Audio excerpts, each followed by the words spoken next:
L'époque qui nous intéresse est dominée par trois royaumes. Le royaume d'Angleterre, le Saint-Empire et le royaume des Francs. Il faut savoir que la France n'est alors qu'une mosaïque de comtés et de duchés plutôt qu'un véritable pays.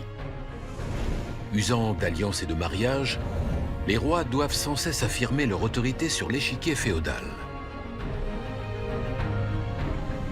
C'est dans ce jeu complexe qu'une pièce maîtresse à la puissance irrésistible apparaît, Aliénor d'Aquitaine. Épouse du roi des Francs, elle est également l'héritière du duché d'Aquitaine, l'un des plus puissants du royaume. Mais les époux ne s'entendent pas et leur mariage est annulé. Une jeune et belle femme de 30 ans, incroyablement riche et cultivée de surcroît, ne reste pas seule bien longtemps. 6 semaines plus tard, elle trouve un époux à la hauteur de sa position, l'héritier du trône d'Angleterre.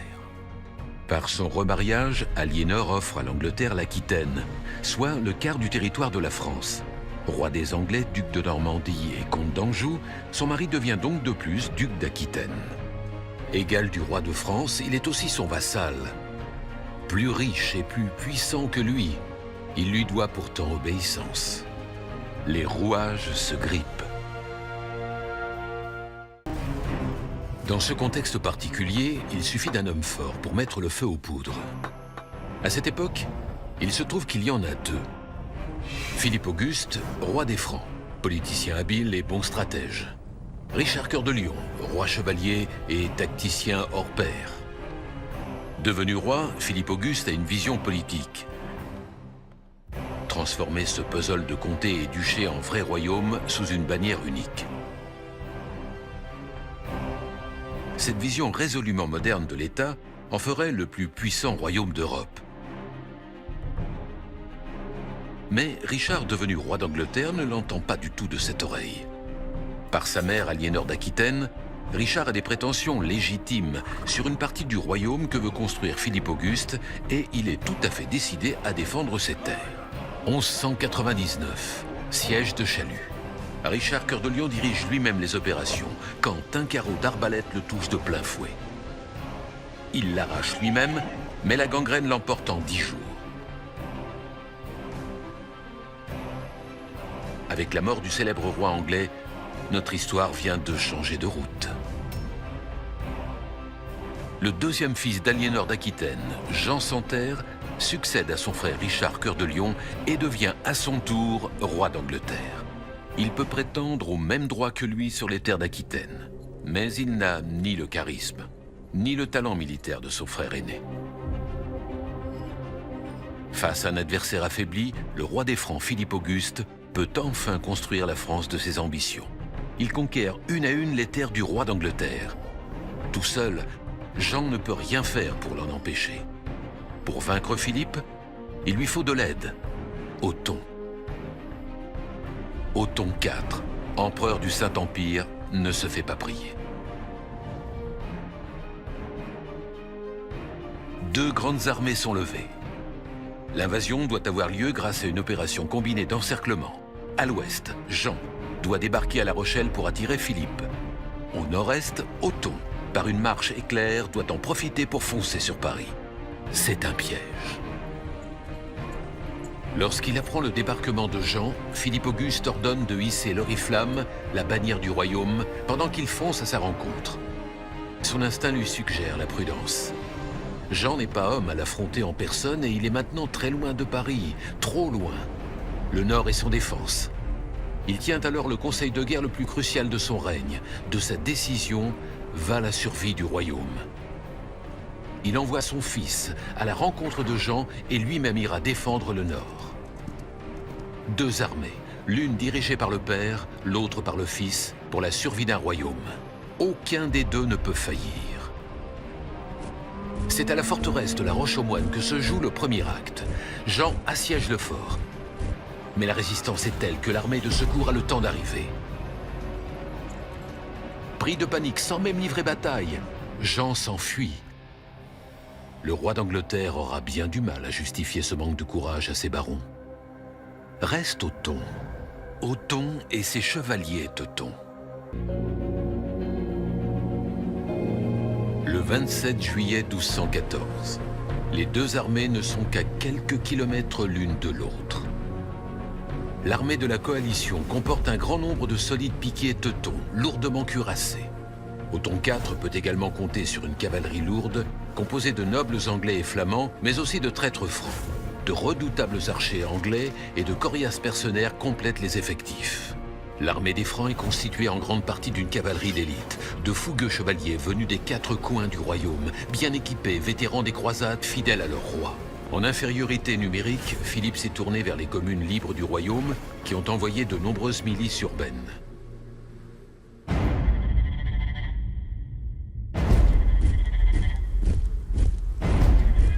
Après plusieurs jours de manœuvre, Othon a pris en chasse l'armée des Francs.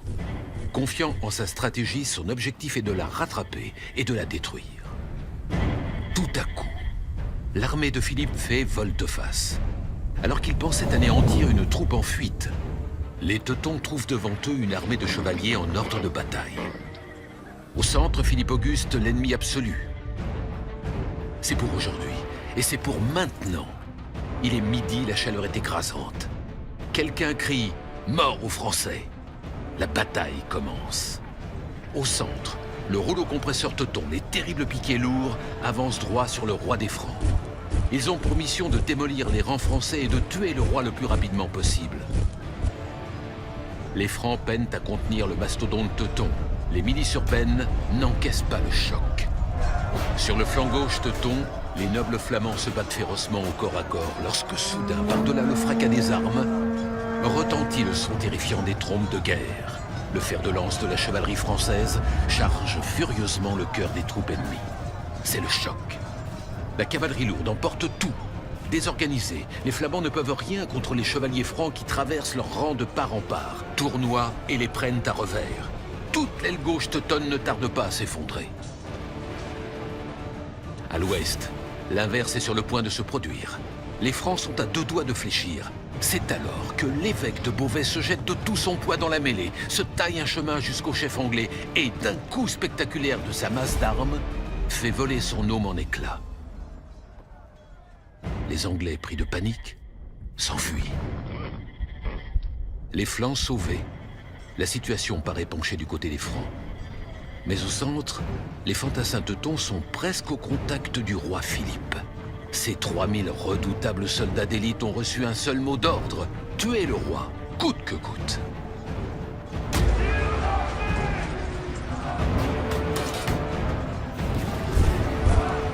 Épuisés, décimés, les milices finissent par céder. Les Teutons enfoncent les rangs français. La garde du roi charge pour les ralentir. La situation est grave. Philippe, au cœur des combats, est rapidement entouré d'ennemis et est attaqué de toutes parts. Sa garde loin devant n'a pas conscience du danger. Soudain, une lance jaillit et frappe Philippe de plein fouet. L'armure du roi dévie le coup et lui sauve la vie, mais il ne peut pas retirer la lance. Les soldats teutons tirent de toute leur force. Déséquilibré, isolé, le roi des Francs est jeté au sol. Les teutons se précipitent, dagues et poignards sortis. Il faut tuer le roi. Philippe, sonné, tente de se relever, de se défendre. Ses chevaliers font rempart de leur corps et livrent un combat désespéré. Les Teutons sont partout et plus nombreux. On agite désespérément l'oriflamme pour appeler au secours. Le roi va mourir. La garde royale se taille un chemin jusqu'à lui, mais elle est encore loin. Donnant leur vie, les derniers chevaliers francs honorent leur serment. Mais les Teutons sont trop nombreux.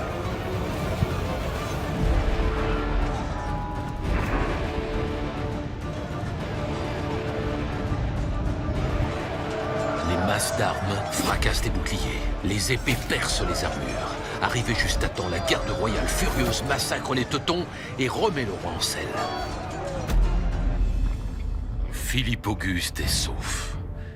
Il devrait se mettre à l'abri, fuir loin des combats maintenant. Mais c'est un chevalier, un roi. Son honneur lui ordonne de rester et de faire face. L'armée est remise en ordre, les épées jaillissent, les boucliers se lèvent. Les chevaliers francs, ivres de vengeance, chargent l'empereur Othon.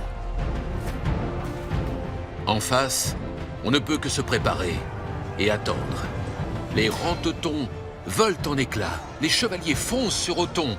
Entouré d'une meute de chiens enragés, il se retrouve à son tour en danger de mort. Sauvant sa vie, il s'enfuit. Les Francs forcenés le poursuivent. À leur tour, les chevaliers teutons s'interposent. L'empereur Othon est sauvé in extremis. Au Moyen-Âge, la fuite d'un chef sur un champ de bataille est rarement bon signe. Les troupes teutones, démoralisées, abandonnent le combat les unes après les autres. La victoire de Philippe Auguste est totale. Les deux armées coalisées sont vaincues. Au cœur du combat, le roi a prouvé sa valeur. Au fait de sa gloire et libéré de ses ennemis, il a les moyens d'imposer sa vision à ses vassaux. La France deviendra progressivement plus importante dans les cœurs de ses habitants que leur propre duché et comté. Dans les champs de Bouvines, ce jour-là, le roi des Francs devient roi de France. À partir de ce moment, le pouvoir des seigneurs déclinera au profit du pouvoir central.